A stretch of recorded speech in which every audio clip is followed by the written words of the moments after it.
Good morning. My name is Peter Lamuscio, and I am the three topics I'm thinking of doing. The first one is intended for teacher training, and it would be the use of how to use improvisation and drama in the ESL classroom. The reason I chose this is because that I know there's a lot of ESL students or a lot of ELLs. Um, Although they read from books, but they usually have a problem communicating or participating in discussions. It seems like they need to have some sort of something to read from or something, a language. They need to have the language. Um, uh, they very rarely come up with impromptu things to say. And I think an improvisation, a role play exercise, given a certain circumstance or situation, will help them communicate with each other.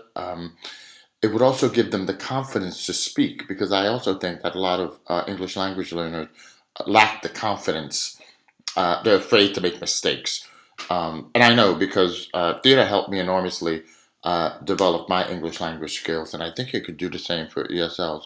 Um, they don't have to be an exclusive. It could be a pre-lesson improvisation or post-lesson improvisation, given what they've learned, using the material that they have learned. And I think creating a sort of real-life situation where they will be forced to communicate with each other and using language that they know may help facilitate the acquisition of English language. I also think it would engage the students. It would increase their engagement in the school. It will expose their feelings and emotions and how to verbalize that. Um, and I think it would be an interesting training for teachers who have no theater background. The second one I'm thinking of doing is a project-based learning workshop. I worked in a secondary school at Annapolis High School as a student teacher, and it was heavy on project-based learning.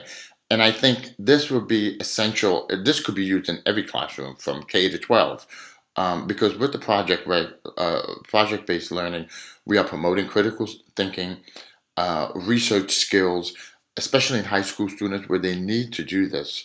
They will need these skills in order to succeed in college. So I think these will be essential tools for them. Also, in a project-based learning, besides the research, you'd have to write about it. So it would. For example, we did a unit on creating their own stadium, where the students had to research, design, and explain in a five-sentence essay, a five-paragraph essay, how the stadium is good for the environment, for the economy, how it's going to help the community. In addition, then at the end, they had to present it to the class and give a presentation as to why that stadium should be built and why it was essential that it be built.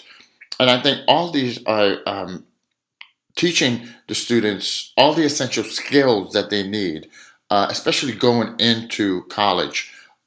But even with young kids, you could do it such as, I did it with fourth graders where we came up with an invitation. So the project was that they had to write an invitation for a Valentine's Day party and invite their friends. And so from there, they learned all the elements of the invitation, um, what was to go in that invitation, and how to address the invitation. And then they did invite their friends, and we had a small little cupcake party for Valentine's Day. So it it's sort of having that end project in mind. I think it would engage them more, and it would give them all the essential skills to to use and to learn. Um, the third one, I'm really on the fence about. I took a Dr. John Nelson grammar course, and I found it very effective. So I'm not sure, but I'm thinking maybe of finding a way to introduce grammar as a workshop so that it is simplified, because most of the time we get stuck on grammar because we don't understand the terminology of present progressive. Some people don't know what that means. That doesn't even make any sense. But if we simplify the grammar, perhaps the students can access it better.